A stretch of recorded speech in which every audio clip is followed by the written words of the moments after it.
Баршаңызға қайырлы күн. Бүгін сіздермен осындай керемет болып шығатын 2 этажды тортымыздың рецептімен бөлісемін. Видеоны соңына дейін көріңіздер. Ең алдымен құрамын дайындап аламыз. Бізді астыңғы этажымыз қызыл барқыт торты болады. Ең алдымен електен өткізілген ұнымызға қопсытқышымызды, какао ұнтағымызды өткізіп, жақсылап араластырып аламыз. Айранымызды да дайындап аламыз. Осындай гелевый қызыл красительді қосып, оны да жақсылап араластырып қоямыз. Ыдысымызға жұмыртқамызды, қантымызды салып, миксердің көмегімен көпіргенше жақсылап араластырып аламыз. Алдын ала дайындап қойған сұйық майымызды және сары майымызды қосып, оны да жақсылап араластырып аламыз. Міне жақсылап араластырып алдық. Енді біздің дайындап қойған айранымызды қосып, оны да жақсылап араластырып аламыз.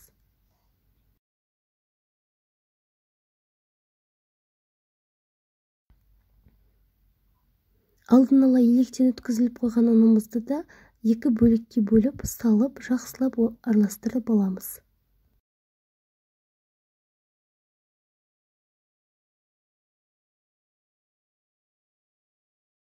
Міне қамырымызды жақсылап араластырып алдық. Менде осылай болып шықты қоюлығы. Алдын ала пергамент қағаздарымызды осылай дөңгелекше етіп дайындап аламыз. Дайындап алған қамырымызды үлкен қасық, ас қасықпен 2-3 қасық қосып, жақсылап қамыр етіп жайып аламыз. Міне дөңгелекше етіп жайып алдық. Енді қызып тұрған пешімізге салып пісіріп аламыз. Міне біздің корждарымыз пісіп дайын болды. Енді оның кольцоның көмегімен дөңгелекше етіп кесіп аламыз. Корждарымыз суығанша біз кремін дайындаймыз. Креміне творожный сыр және де сахарный пудрамызды жақсылап араластырып аламыз. 33% салқын сливкемізді да қосып, жақсылап креміміз қою болғанша араластырып аламыз.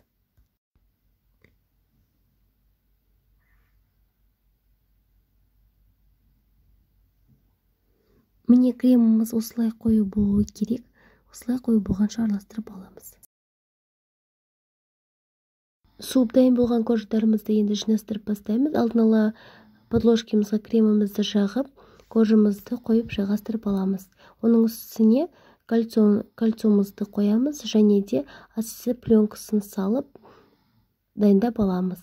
Енді оның үстіне кремдерімізді жағып, теп-тегіс етіп жағып қаптап аламыз.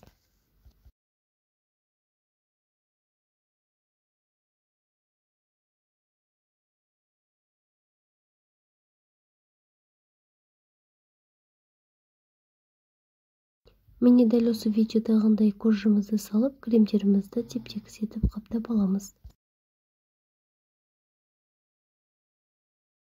Міне коржымыздың үстіңгі қабатын салып, кремімізді жағып, теп-тегіс етіп қаптап, бетіне пленканы жауып, тоңазытқышқа 7-8 сағатқа салып аламыз. Немесе 1 тәулікке салуға да болады.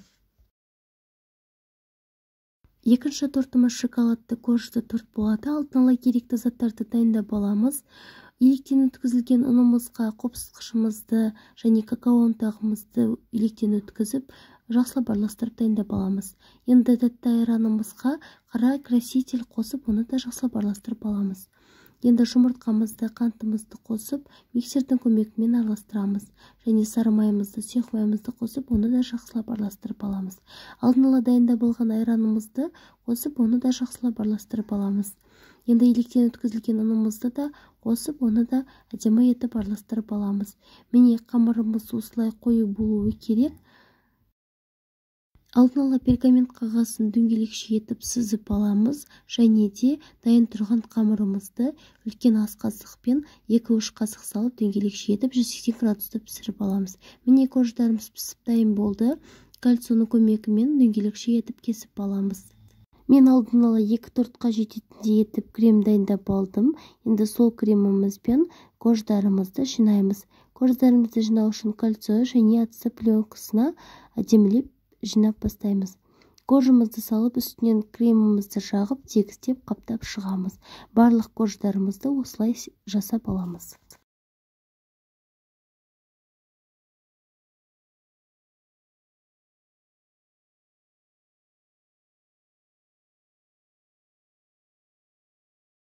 Міне үстіңгі коржымызды да салып, кремімізді тегістеп жағып, креміміз қатып қалмас үшін салафанды жауып, тоңазытқышқа 7-8 сағатқа немесе 1 тәулікке қойып аламыз.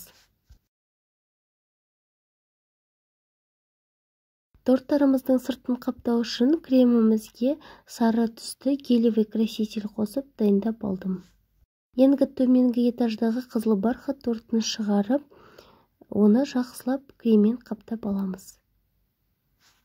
Міне кремімізді жағып аламыз. Енді үстіңгі қабатынан бастап тегістеп аламын. Енді жан жағында түзулеп тегістеп қаптап аламыз.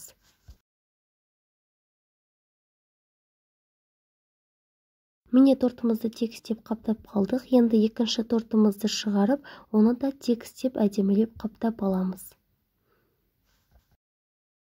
Торттарымыздың биіктігі 17-18 см болып шықты. Міне екі торттарымызды да теп-тегіс етіп қаптап алдық. Міне тортымызды екінші қабатын жақсылап ұстап тұру үшін осындай ағашты және спачкалардың көмегімен қолдандым. Міне осының үстіне біз екінші қабатымыздағы тортымызды орналастырамыз. Үстіңгі тортымызды астыңғы тортымыздың ортасына орналастыруымыз керек, және де кремдерімізді теп-тегіс етіп қаптап аламыз. Қазіргі таңда хит болған декор А4 және бұны сахарный бумага және мастикамен дайындап алдым. Мастикадан және сахарный бумагамен қалай жұмыс жасау керек менің YouTube арнамда видеосы бар, қарап жасасаңыздар болады. Міне торттарымыздың шеті әдемі көріну үшін сары түсті кондоринді қолдандым. Суреттеріміз анық көріну үшін арнайы клей қолдандым. Міне тортымыз дайын болды. Видеом сіздерге ұнаса лайк қойып комментарий жазуды ұмытпаңыздар. Сіздермен болған Жансұлу.